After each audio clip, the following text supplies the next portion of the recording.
প্রিয় ভিউয়ার্স, এই মুহূর্তে চলে আসলাম তোমাদের মাঝে দারুণ একটি খুশির খবর নিয়ে। বিএসএফ অর্থাৎ border security force constable general duty পদে অর্থাৎ আন্ডার স্পোর্টস কোটায় কিন্তু তোমাদের রিক্রুট করা হচ্ছে, অর্থাৎ নিয়োগ করা হচ্ছে। কারা কোন পদের জন্য যোগ্য বিস্তারিত তথ্য কিন্তু আজকে এই ভিডিওর মাধ্যমে সমস্ত তথ্যটাই কিন্তু তুলে ধরবো। তাই ভিডিওটি স্কিপ না করে সম্পূর্ণটি দেখার জন্য অনুরোধ রইল। চলুন বিস্তারিত তথ্য এক নজরে জেনে নাও। ভিউয়ার্স, তোমরা এখানে সরাসরি দেখতেই পাচ্ছ border security force ministry of home affairs government of India. এখানে কিন্তু মূলত তোমাদের যে রিক্রুট করা হবে এটা কিন্তু স্পোর্টস পার্সনদের জন্য, অনলি ফর স্পোর্টস কোটা। তো constable general duty under sports quota 2025 in border security force. অর্থাৎ এই যে বিএসএফ কনস্টেবল পদে তোমাদেরকে রিক্রুট করা হবে জেনারেল ডিউটি পদে, শুধুমাত্র কেবলমাত্র স্পোর্টস থেকে যে সকল প্রার্থীরা বিলং করছেন তারা কিন্তু এই সমস্ত পদে আবেদন করতে পারবেন। এবং আরও একটি তথ্য এখানে উল্লেখ করা আছে, বলা হচ্ছে online application are invite from eligible Indian citizen male এবং ফিমেল। অর্থাৎ তোমাকে প্রথমত ভারতীয় স্থায়ী বাসিন্দা হতে হবে এবং পশ্চিমবঙ্গ এবং পুরো ভারতবর্ষ জুড়ে মহিলা এবং পুরুষ উভয় কিন্তু এখানে আবেদন করতে পারবেন। তোমাদের সর্বমোট ভ্যাকান্সি থাকছে 241টি। এইখানে তোমরা দেখতেই পাচ্ছ 241টি ভ্যাকান্সি আছে। এবার আমরা সরাসরি দেখে নেব online application will be open, অর্থাৎ কবে থেকে তোমরা আবেদন করতে পারবে সেটা কিন্তু আমরা এখানে উল্লেখ করেছি। তো 25/7/2025 থেকে 20/8/2025 তারিখ পর্যন্ত কিন্তু তোমরা আবেদন করতে পারবে। অর্থাৎ অলরেডি কিন্তু আবেদন প্রক্রিয়া শুরু হয়ে গেছে। আবেদন প্রক্রিয়ার সম্ভাব্য শেষ তারিখ কিন্তু 20/8/2025। এই 20/8/2025 তারিখের মধ্যে কিন্তু তোমাদের আবেদন প্রক্রিয়া সম্পূর্ণ করে নিতে হবে। আমি মেন টপিকগুলো তোমাদের মাঝে তুলে ধরছি। খুঁটিনাটি বিস্তারিত তথ্য জানার জন্য আমি ডেসক্রিপশন বক্সে একটি লিঙ্ক দিয়ে দেবো। সেই লিঙ্কে ক্লিক করে সরাসরি তোমরা খুঁটিনাটি বিস্তারিত তথ্য জানতে পারবে। এবার আমরা এখানে সরাসরি ভ্যাকান্সি ডিটেলসটা একটু দেখে নেব। তো এখানে কিন্তু ভ্যাকান্সি ডিটেলসটা উল্লেখ করা আছে, তোমরা সরাসরি দেখতে পাচ্ছ vacancies. There are 2041 vacancies in the following sports game discipline. তো স্পোর্টস গেম থেকে কিন্তু 241টি ভ্যাকান্সি অর্থাৎ 241টি শূন্য পদে তোমাদেরকে নিয়োগ করা হবে। তো কোন কোন ইভেন্ট আছে, তো এখানে তোমরা 1 নম্বরে দেখতে পাচ্ছ আচারি। এখানে ইভেন্ট পয়েন্টস আছে রিকভার এবং ভ্যাকান্সি কিন্তু মেল প্রার্থীদের একটি ভ্যাকান্সি আছে। এবং 2 নম্বরে কিন্তু উল্লেখ করা আছে, 1 নম্বরে কিন্তু আচারি পদ থেকে রিকভার এবং কম্পাউন্ড এই দুটি পদ থেকে নেওয়া হবে। এখানে কিন্তু সর্বমোট মেল একটি দুটি ভ্যাকান্সি আছে, ফিমেলে একটি ভ্যাকান্সি আছে।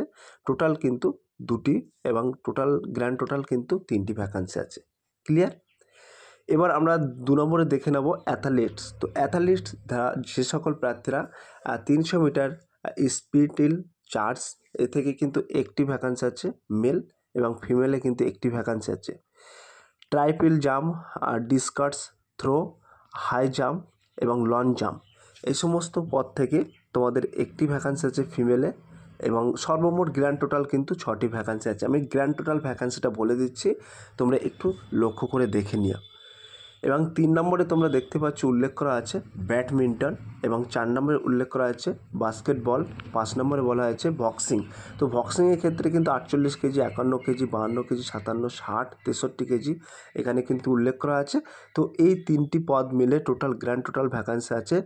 তোমার ব্যাডমিন্টনে কিন্তু 3টি ভ্যাকান্সি আছে, বাস্কেটবলে 17টি এবং বক্সিংয়ে কিন্তু 8টি ভ্যাকান্সি আছে। ক্লিয়ার?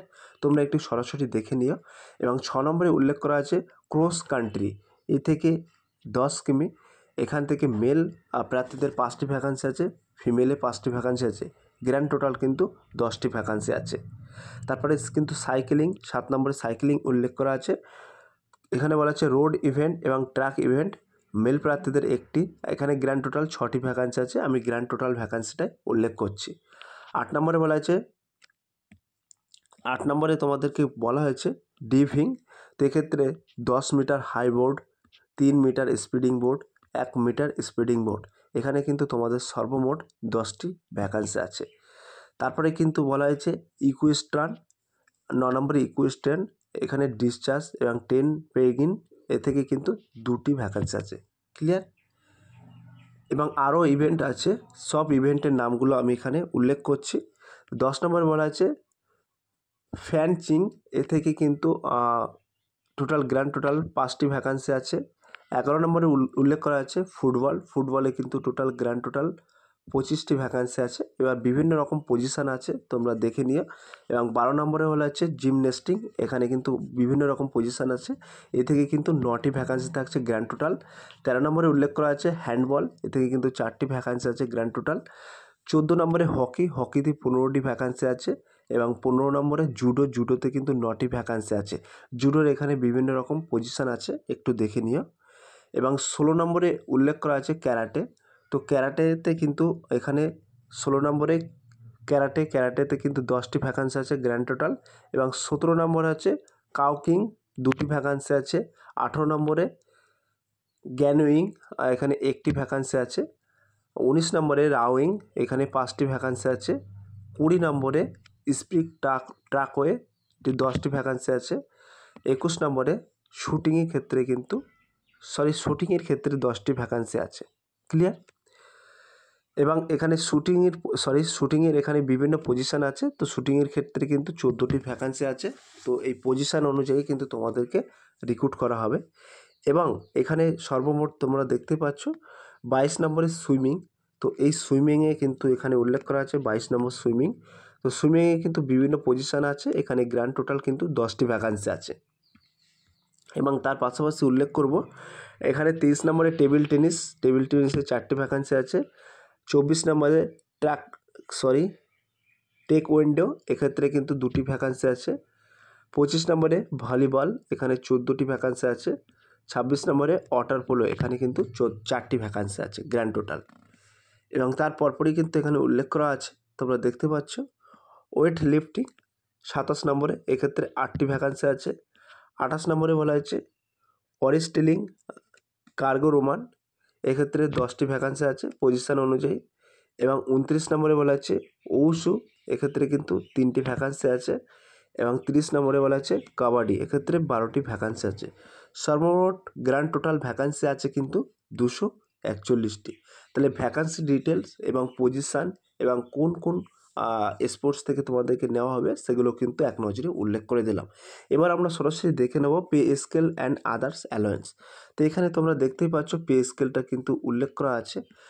এখানে পোস্ট নেম অর্থাৎ constable general duty under sports quota, basic pay in receipt pay matrix as per 7 CPC, অর্থাৎ 7ম সিপিসি অনুযায়ী তোমাদের লেভেল 3 অনুযায়ী 21,700 টাকা থেকে 69,100 টাকা কিন্তু পার মান্থ তোমাদেরকে স্যালারি দেওয়া হবে।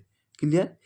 এবার আমরা সরাসরি দেখে নেব এলিজিবিলিটি, অর্থাৎ তোমাদের এডুকেশন কোয়ালিফিকেশানটাও কিন্তু সরাসরি দেখে নেব। এবং এজ লিমিটটাও কিন্তু এখানে উল্লেখ করা আছে।